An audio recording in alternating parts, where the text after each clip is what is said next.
Good afternoon, not yet evening. Ndabwera nkhani yomvetsa chisoni komanso yofuna kuti Amalawi ayidziwe.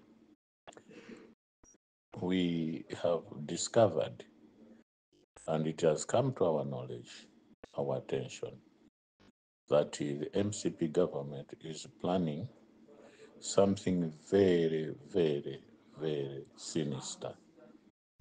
Zimene zakuti sinditha kunena pano lero, koma zokhumudwitsa zachisoni. Ali ndi anthu magulu anthu amene abweretsa mdziko muno, amene azikhala kuyika Malawians patsogolo ndikuyuza anyamata aja amakhala mulilongwe aja amakhala maskini mulilongwe muja aja town boys, those city boys, ndi anthu ambiri to identify their political opponents and kill them. And ayika njira zambiri zimene afuna aphere Malawi muno. Afuna aphe anthu akumwera, afuna aphe anthu Eastern region, afuna aphe anthu akumpoto, afunanso aphe anthu aukasungu. Kaya kuti pali malo ena amati kudwangwa, from out kwa dwangwa sinaziwaso tukasungu kuli dwangwa wina wakuntunda kupita paka uko, then kota northeast up to kota north. And very sad, very sad. This is their plan.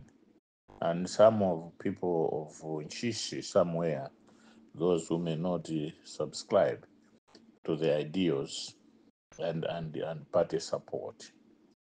Anyamata amene manena tena aja panonso para anyamata ena amene ena ndi unfortunately my members of parliament amene arumbira kuti sapereka bomari to any other party that might win, kuli bwino akuti pakhale magazi. Ndi ine chimene chandidabwitsa kwambiri, chimene chandikhumudwitsa kwambiri nchakuti ifeyo Malawi muno, we have been known to be peace-loving people. Yes, tinali ndi ma differences athu pandale. Yes, timapana mbuyomo, but it was not something that we would call tribal genocide or tribal war. We have been very, very exceptional in terms of killing each other based on tribes. Koma zimene afuna apange aku Central region, especially maboma awa Dowa, Lilongwe, Mchinji, and part of Des and Salima. It's very unfortunate. Very unfortunate indeed. We love the people of Lilongwe. We love the people of Dowa. We love the people of Mchinji. We love the people of part of Des and Salima. We love you people. There's no way that we can today, because of party differences, because of party or maybe hatred, we can go as far as killing each other. No, no, no, no. Anyamata amene wawo ku opposition chonde tikhale pansi. We must have a crisis meeting, and we have their names. Some of them, they are members of parliament. Some of them, they are people that they are sponsoring kuti ayambe kupanga zokupa mitundu ya anthu ena. Apasidwa mafuti. Pakati pa ankanena kaichina mtanyiwa kandani, ankanena zakuti kayagula mafuti, is out there distributing. Some of us were not taking that very seriously. Because we knew kuti Malawi could not reach paka pa position ya kuti mpaka tizibomberana chifukwa chosiyana mitundu. Let us, all of us, look at and emulate the examples of Dr. Kamuzu Banda. He never wanted Malawi to be divided politically. He wanted Malawi that is united, Malawi that is loyal, Malawi that is disciplined, Malawi that is obedient. That is what Dr. Banda was professing all along. He never even at his rallies talk about division, talk about tribal wars, talk about tribal divisions, talk about regional divisions. Yes, he might have erred. Sometimes maybe he was overexcited.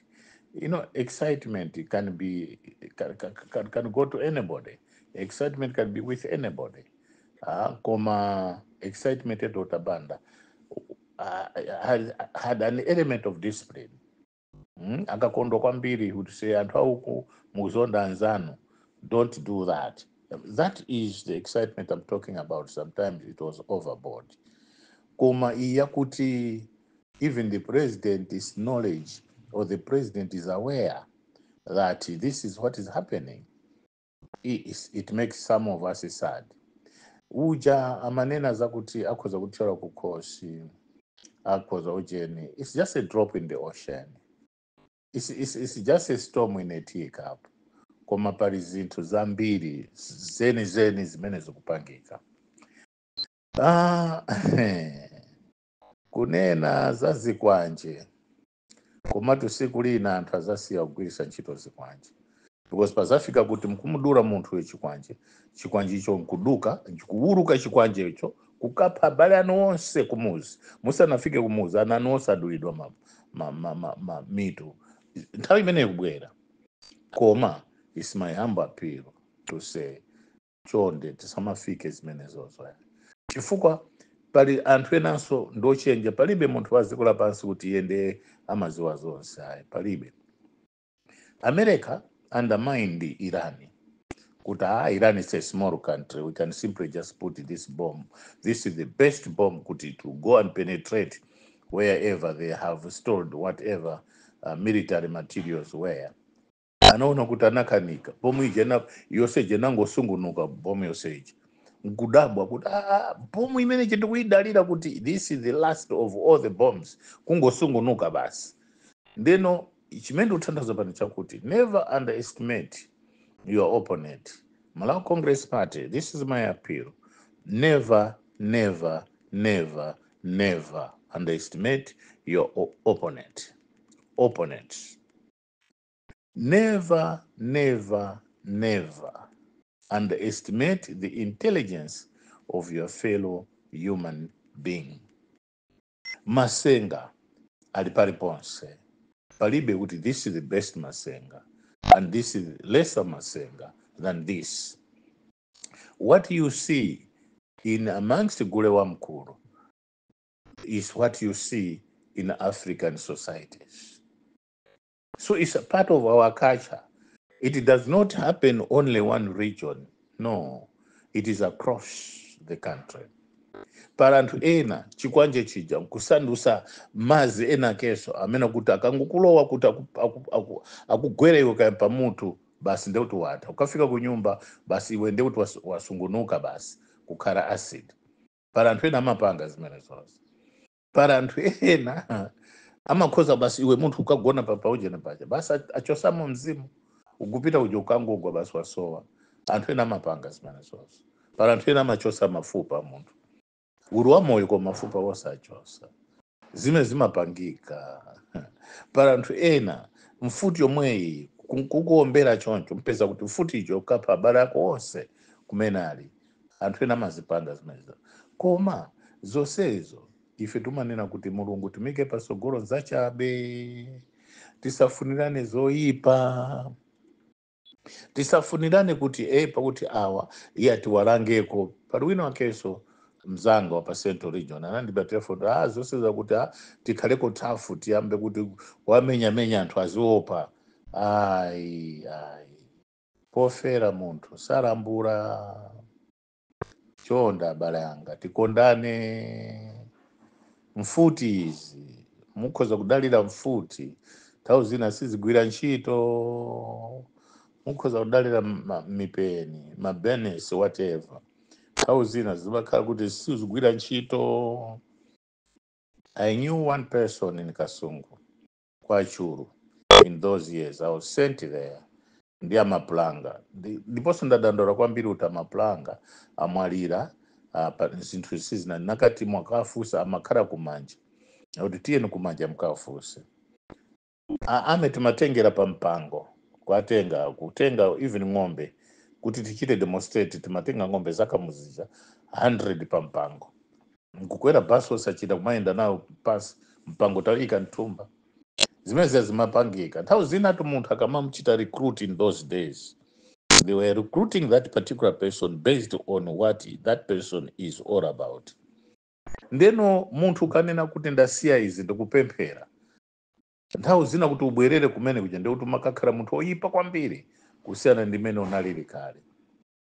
Just imagine ine today ndikungubentherani chabe pang'ono sikuti ndipita in details nditayendesa galimoto ndafika pena pachitapeza ndi chinjoka chachikulu chinjoka chimene chinangobwera chocho kundiyang'ana ndine nasowa kuti ndidusa bwanji ndinakhala paja chayang'ana pachasisa pansi chitasisa pansi chinangopita pathengo choncho ndiye nduti kapena chapita ndiyendese galimoto chayimaso kusogolo ndiye natuluka mgalimoto muja natuluka basi kuti kungoti ine ndatuluka basi mbese icho chapita kaimapo ndi pamene nanenso sinayende nakhala nthawi yayitali pamene popo naziwa kuti chikutanthauza chani basi nokwera galimoto kumapita nachonso chimapita koma china chinjoka choopsa kwambiri. I've never seen that snake in my life.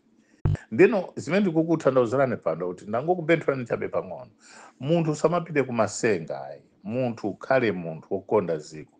MCP timakukondani kwambiri. Believe you me, that is the mother part in the country. But don't misbehave.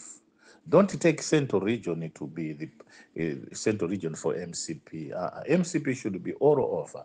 Should be in the north, should be in the south, should be in the eastern region, should be all the districts in the country. That is what we are looking for. Koma mukati muzito opyeza chwa cha munthu uja wakhuta, nthawi uja wakhuta uja. Kutanena utithyola makhosi, wazithyola kale tukhosa amene uja. Wazithyola, and it's an irreversible statement, what I'm telling you. Munthu uja watha, munthu uja wazithyola khosi, chwa nthawi zina kunena kwandithendithe na nthambwe anazitengera. We want a peaceful Malawi. You see, this country is the darling of African countries. It's a darling. Let us maintain peace, law, and order. Please, please, please. Let us not call for wars, tribal wars. Amara and upempani, and we famosi. Ama judges that. Don't say because Chief Justice from Central Region, member SPC is from Central Region, Army Commander is from Central Region, Governor of Reserve Bank is from Central Region, Commissioner of Inspector General of Police from Central Region. I want 5. They're very strategic. And we don't have to look at where you are coming from in Central Region.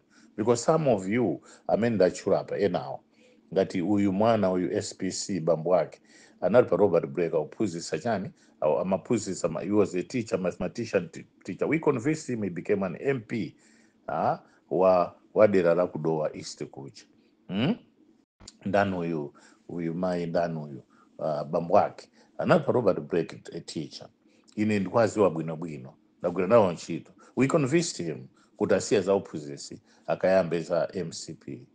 And he was a very quiet member of parliament. Very reliable.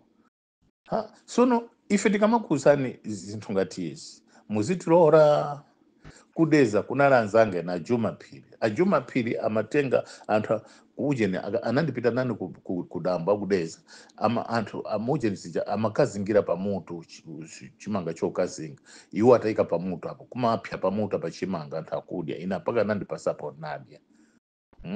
Ndeno chonde akuluakulu zimene ndikukuzani pano sikuti kapena ndikukulatirani yani ndinali wotayika panopo namulora Mulungu. That's why I was always promoting the values of Prophet Shepherd Bushire wherever I was going. Koma ndaonanso kuti am I doing the right things? Kapena anthu tikunamizana kapena chifukwa Mulungu tisamamtenge ngati Mulungu ndi Peter or James. Let us worship him in a true sense.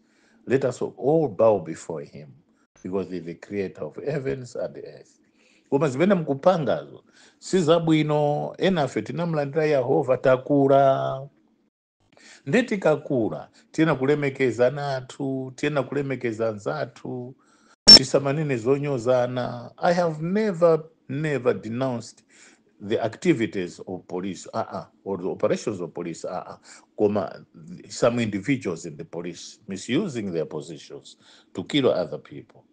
I have never even denounced Malawi army. Koma certain officers who are misbehaving, we have to be telling them, no, this is not the way how to go. But the allegations that that particular person was putting, kutuma tukua na police, tuma tukua na army, chani, was unfounded. Was unfounded indeed. Was unfounded. We don't want to challenge the system, immediately democratic. We want to challenge a system that is undemocratic. Ndizi mene fetu kunena. Koma zimene tazichita discover panopo, tukupe mpani Malawi Electoral Commission, tukupe mpani MCP, tiyeni tikale free and fair elections. This is not the end of the world. Kapena menda onera ndukanga tichisankhuso kamene chikhozaso kulephereka chifukwa kumene tidapiteko kukhoza kukhala zinthu zopsa kwambiri. Koma it is my prayer and my hope, my wish, to let us have peaceful demonstration elections in Malawi. Malawi Electoral Commission, please try your best to take free and fair elections. My appeal to Professor Peter Mutharika, inuyo mwawina kale. Ine zimene ndikunena pano ndikunena osati kuchifukwa chakuti nanenso ndifuna tichite competition ndichena ngakhala anthu ena kuti hey, you are not making a campaign, hey, you are not doing that. The whole country is behind you. The whole country is with you. Koma my appeal is musazabwezere chipongwe kwa munthu aliyense. Tisazakhalenso a party that is arresting other people. Tisazakhale a party that is seen kuti iziso ndeziti. Ife tizakhale a party yoika Yehova pasogolo. Tizakhale a party that is showing love to our fellow Malawians. And Malawians should be able to appreciate your leadership. A professor, ndikupe mpani. Malawi pakhale cut off point kuti zambuyo zonse zitizayiwale, tonse tizakhale ndi mtima wokweza dziko lino. Chifukwa kuwina ndi kwanu, andi muzakonde mitundu yonse, pasazakhalenso kuti Reserve Bank governor wa Mlanji, kapena ujeni wa Inspector General Police Tcholo, ujeni SPC Chilazulu, kapena ujeni Inspector General Police wima Army Commander Ochoka Zomba, uju chani Ochoka Kaichani. Tizakhale sopano kuti Malawi based on professionalism. Amene are qualified, whether the Reserve Bank, amene are qualified akhale Congo. Kaenda Amwali, Dr. Mwale, I've interacted with Dr. Mwale, one of the best, finest so far. I don't care where he's coming from, but I've interacted with him. I've proved him to be one of the best, competent. I don't care where he's coming from, but I just like him. Kuona SPC ndi mwana Zamba, ndi mwana wa anthu amene ndagwira nawo ntchito a Zamba. When he was at Robert Brake, when he was a member of parliament, ndi anthu amene kuti we don't care as long as she's qualified. Koma agwire ntchito competently. We don't mind having an Inspector General Police from Mchinji. Mchinji is Malawi. Koma kale competent, kale okonda Malawi. Apereke chitetezo kwa anthu a Malawi, kuziko la Malawi. We don't care. Koma zakuti, because anthu alipumpa, we should control Central Region. This attitude should go. And zino zimene zanvesaso chisoni zakuti you want to deal with the people of Nchewu. Kuti Nchewu is becoming rebellious. And you wanted to do something to the people of Nchewu.